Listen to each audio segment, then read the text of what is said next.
ಈ ಚರ್ಚಿನ ಅಪೋಸಿಟ್ ಇನ್ನೊಂದು ಚರ್ಚ್ ಇದೆ. ಆ ಚರ್ಚಿಗೆ ಹೋಗಿ ಅದ್ರೊಳಗೆ ಏನಿದೆ ಅಂತ ನಾನು ತೋರಿಸ್ತೀನಿ. Let's go.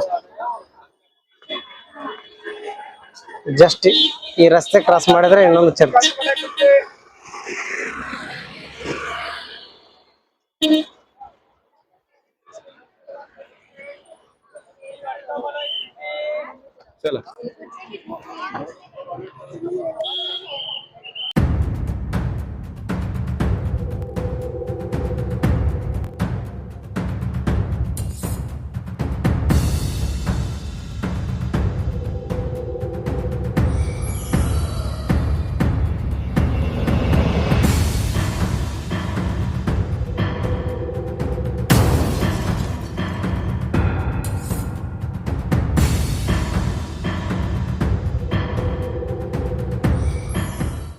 ಈಗಿನ ಕಾಲದಲ್ಲಿ ನಿರ್ಮಾಣವಾಗಿದ್ದಲ್ಲ, ಪೋರ್ಚುಗೀಸರ ಕಾಲದಲ್ಲಿ ನಿರ್ಮಾಣಗೊಂಡಿರುವಂತ ಚರ್ಚ್ಗಳಿವೆಲ್ಲ.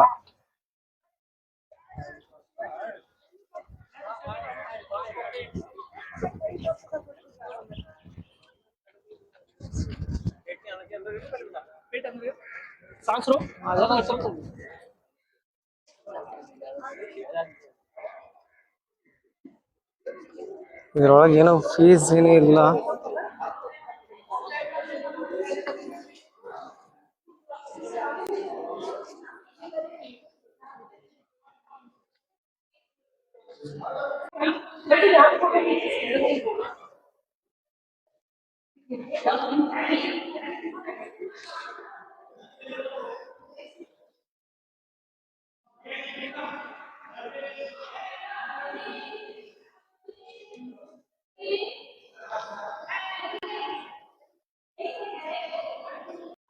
ನೋಡಿ, ಪೋರ್ಚುಗೀಸರ ಕಾಲದಲ್ಲಿ ಚಿತ್ರಕಲೆ ಯಾವ ತರ ಒಂದು ಆರ್ಟ್, ಕಟ್ಟಿಗೆ ಆರ್ಟ್ ನೋಡಿ. ಎಲ್ಲ ಇದು ಕಟ್ಟಿಗೆಯಿಂದ ಮಾಡಿರೋದು.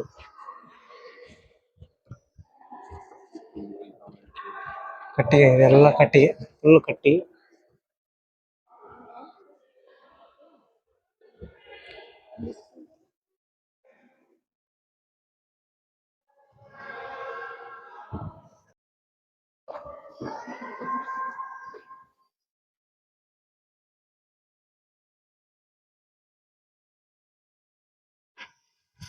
ಆ ಪೇಂಟಿಂಗ್ ಏನಿದೆ ಅಲ್ಲಿ ಯುನಿಕ್ ಆಗಿ ಕಾಣ್ತಾ ಇದೆ ನೋಡಿ.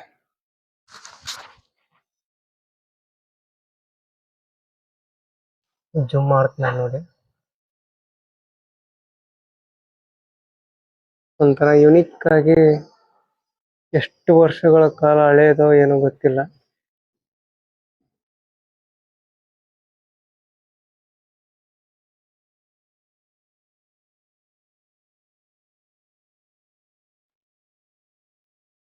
ಇಲ್ಲಿ ನೋಡಿ, ಒಂಥರ ಗೋಲ್ಡನ್ ಗೋಲ್ಡನ್ ಗೋಲ್ಡನ್ ಕಲರ್ ಯಾವ ತರ ಮಾಡಿದ್ದಾರೆ. ಒಂಥರ ಯುನಿಕ್ ಆಗಿ ಕಾಣ್ತಾ ಇದೆ. ಇದಲ್ಲದೆ ಈ ಸೈಡ್ ನೋಡಿ, ಈ ಸೈಡ್ ಯಾವ ತರ ಪೇಂಟಿಂಗ್ ಫುಲ್ ಯುನಿಕ್ ಆಗಿ ಕಲರ್ ಪೇಂಟಿಂಗ್ ಆ ಕಾಲದಲ್ಲಿ. ಇಲ್ಲಿ ನೋಡ್ಬೋದು ನೀವು ಯಾವ ತರ ಆ ಕಾಲದಲ್ಲಿ ಪೇಂಟಿಂಗ್.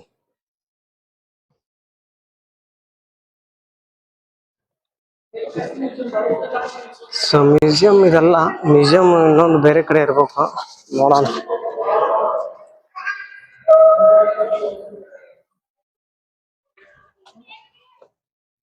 ಇದಾಗಿರ್ಬೇಕು ಮ್ಯೂಸಿಯಂ.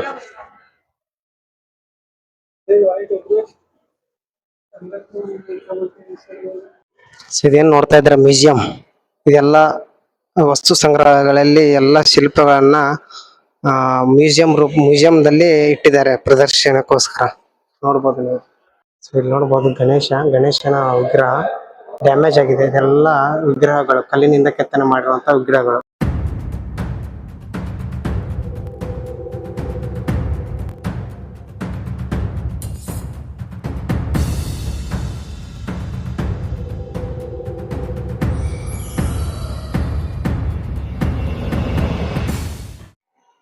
ಇದು ನೋಡ್ಬೋದು ನೀವು, ಎಲ್ಲ ಹಿಂದೂ ದೇವರು ನೋಡ್ಬೋದು. ಶಿವ, ಆಂಜನೇಯ.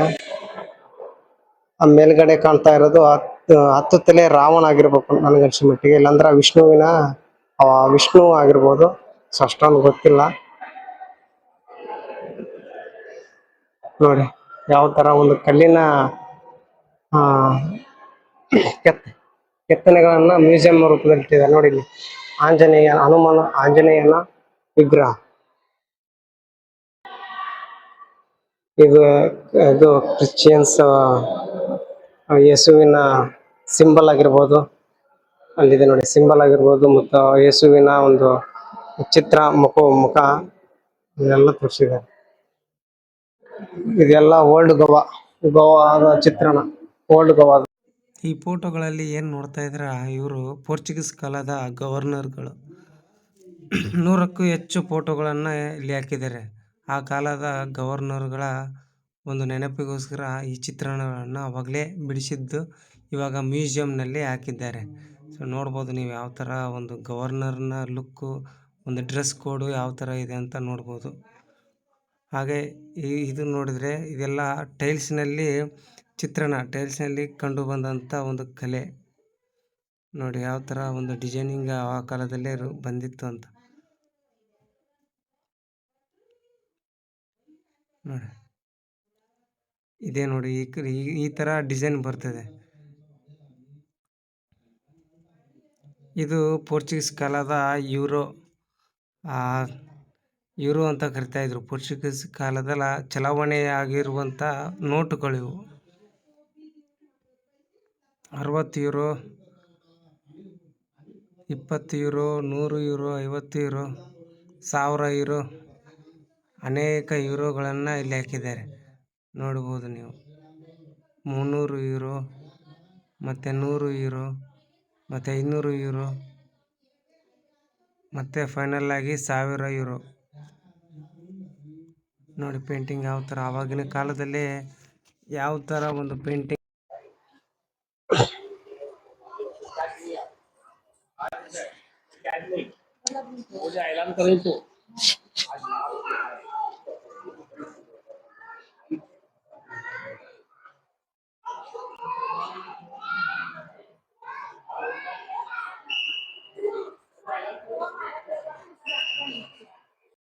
ಹದಿನೆಂಟರಿಂದ 20ನೇ ಶತಮಾನದಲ್ಲಿ ಪೋರ್ಚುಗೀಸ್ ಕಾಲದ ಗವರ್ನರ್ಗಳ ಗೌರವಗೋಸ್ಕರ ಈ ಫೋಟೋಗಳನ್ನು ಆಗಿನ ಕಾಲದಲ್ಲೇ ಪೇಂಟಿಂಗ್ ಮಾಡಿ ವಸ್ತು ಸಂಗ್ರಹಾಲಯದಲ್ಲಿ ಈಗ ಇಟ್ಟಿದ್ದಾರೆ.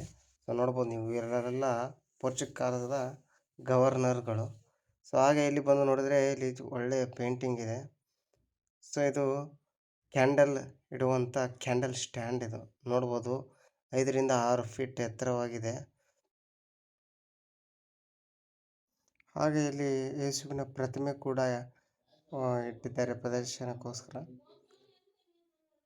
ಸೊ ಇದು ಯೇಸುವನ್ನು ಶಿಲುಬೆಗೇರಿಸುವಂಥ ಸಂದರ್ಭದಲ್ಲಿ ಈ ಫೋಟೋವನ್ನು ರಚಿಸಿದ್ದಾರೆ. ಯೇಸುವಿನ ಮೇಲುಗಡೆ ಶಿಲುಬೆಯನ್ನು ಹೊರಿಸಿ ಚಿತ್ರಹಿಂಸೆ ಕೊಡುವಂತಹ ಸಂದರ್ಭ ಇದು. ನೋಡ್ಬೋದು ನೀವು ಯಾವ ರೀತಿಯಾದಂಥ ಚಿತ್ರಹಿಂಸೆ ಕೊಟ್ಟಿದ್ದಾರೆ ಅಂತ ಯೇಸು ಪ್ರಭುಗೆ. ಸೊ ಹಾಗೆ ಬಂದರೆ ಅದೇ ರೀತಿ ಯೇಸುವಿನ ಚಿತ್ರಣಗಳನ್ನು ನೋಡ್ಬೋದು. ಇಲ್ಲಿ ನೋಡ್ಬೋದು ಕೆತ್ತನೆ, ಕಲ್ಲಿನಿಂದ ಕೆತ್ತನೆ ಆದಂಥ ಮತ್ತು ಪೇಂಟಿಂಗ್ಗಳನ್ನು ನಾವು ನೋಡ್ಬೋದು. ಇವರೆಲ್ಲ ಆಗಿನ ಕಾಲದ ಗವರ್ನರ್ಗಳು. ಮ್ಯೂಸಿಯಂನಲ್ಲಿ ಅತಿ ಹೆಚ್ಚು ಕಂಡು ಬರ್ಬೋದು ಪೋರ್ಚುಗೀಸ್ ಕಾಲದ ಗವರ್ನರ್ಗಳ ಫೋಟೋ ಚಿತ್ರಣಗಳೇ ಅತಿ ಹೆಚ್ಚು ನಾವು ನೋಡಬಹುದು ಈ ಮ್ಯೂಸಿಯಂಗಳಲ್ಲಿ. ಗಾಯ್ಸ್, ಪೋರ್ಚುಗೀಸ್ ಕಾಲದ ಮ್ಯೂಸಿಯಂಗೆ ಸ್ವಾಗತ, ಸುಸ್ವಾಗತ. ನೋಡಿ ಎಷ್ಟೊಂದಿದೆ ಮ್ಯೂಸಿಯಂ ಹೊರಗಡೆ. ಎಲ್ಲ ಅವಾಗಿನ ಕಾಲದಲ್ಲೇ ಇವೆಲ್ಲ ಇಟ್ಟಿದ್ದಾರೆ ವಸ್ತು ಪ್ರದರ್ಶನಕ್ಕೋಸ್ಕರ. ಮ್ಯೂಸಿಯಂನ ಹೊರಗಡೆ ಇಟ್ಟಿದ್ದಾರೆ ಇದನ್ನೆಲ್ಲ. ಸ್ಟೋನಿಂದೆಲ್ಲ, ಇದು ಕಲ್ಲಿನಿಂದ ನೋಡಿ, ಕಲ್ಲಿನ ಗಾಲೆ ಇಲ್ಲಿ ನೋಡಿ ಯಾವ ತರ ಮಾಡಿದ್ದಾರೆ. ಅದೇ ತರ ಇದು ಚಕ್ರದ ಗಾಲಿ. ಇವೆಲ್ಲ ಶಾಸನಗಳು, ಅವರ ಕಾಲದ ಪೋರ್ಚುಗೀಸ್ ಕಾಲದ ಶಾಸನಗಳು ಇವೆಲ್ಲ ನೋಡಿ ಎಷ್ಟೊಂದಿದೆ.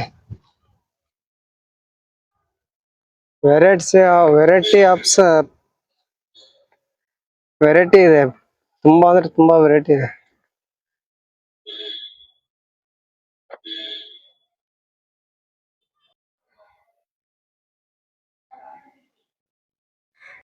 ಮ್ಯೂಸಿಯಂ ನಾವು ನೋಡಿ ಬಂದ್ವಲ್ಲ ಅದ್ರ ಹಿಂದ್ಗಡೆ ಇರುವಂತ ಚರ್ಚ್ ಇದು ಪ್ರಾರ್ಥನಾ ಮಂದಿರ. ಸೊ ಇದ್ರ ಒಳಗಡೆ ಏನಿದೆ ಅಂತ ತೋರಿಸ್ತೇನೆ. ಲೆಸ್ಕೋ ನೋಡಿ ಯಾವ ತರ ದೊಡ್ಡದಾಗಿದೆ ಈ ಚರ್ಚ್ ಗಳನ್ನ ಹೊರಭಾಗದಿಂದ ನೋಡಿದ್ರೆ ಒಂಥರ ಏನೋ ಒಂಥರ ಖುಷಿ ಸಂತೋಷ. ಒಳಗಡೆ ಏನಿದೆ ಅಂತ ನೋಡ.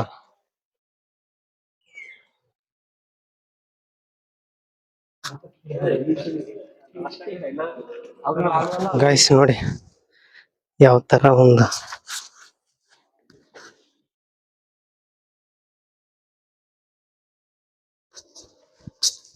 ಇಲ್ಲೆಲ್ಲ ಕ್ರಿಸ್ಮಸ್ ಅವರೆಲ್ಲ ಪ್ರಾರ್ಥನೆ ಮಾಡ್ತಾರೆ ಇಲ್ಲಿ ಕುಂತ್ಕೊಂಡು.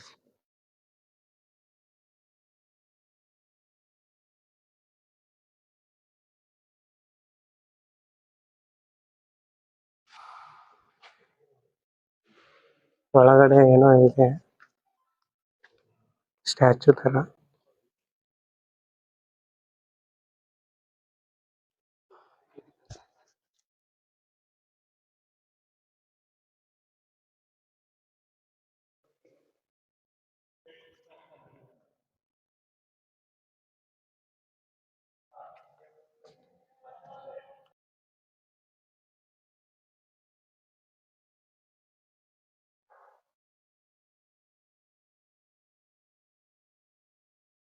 V are going to Goa. Let's go. Church ಮತ್ತೆ ಆ ಚರ್ಚಿನ ಎರಡು ಮ್ಯೂಸಿಯಂ ನೋಡಿದಾಯ್ತು. ಈ ನೆಕ್ಸ್ಟ್ ಮುಂದೆ ಹಾಗೆ ನಡ್ಕೊಂತ ಹೋಗೋಣ. ಅಲ್ಲಿ ಏನಾದ್ರೂ ನೋಡುವಂತ ಪ್ಲೇಸ್ ಸಿಕ್ಕರೆ ತೋರಿಸ್ತೀನಿ. ಸೊ ಈ ವಿಡಿಯೋ ನಿಮ್ಗೆ ಇಷ್ಟ ಆದ್ರೆ ಲೈಕ್ ಮಾಡಿ, ಶೇರ್ ಮಾಡಿ, ಸಬ್ಸ್ಕ್ರೈಬ್ ಮಾಡಿ ಅಂತ ಹೇಳ್ತಾ ಮುಂದಿನ ವಿಡಿಯೋದಲ್ಲಿ ಮತ್ತೆ ಸಿಗೋಣ.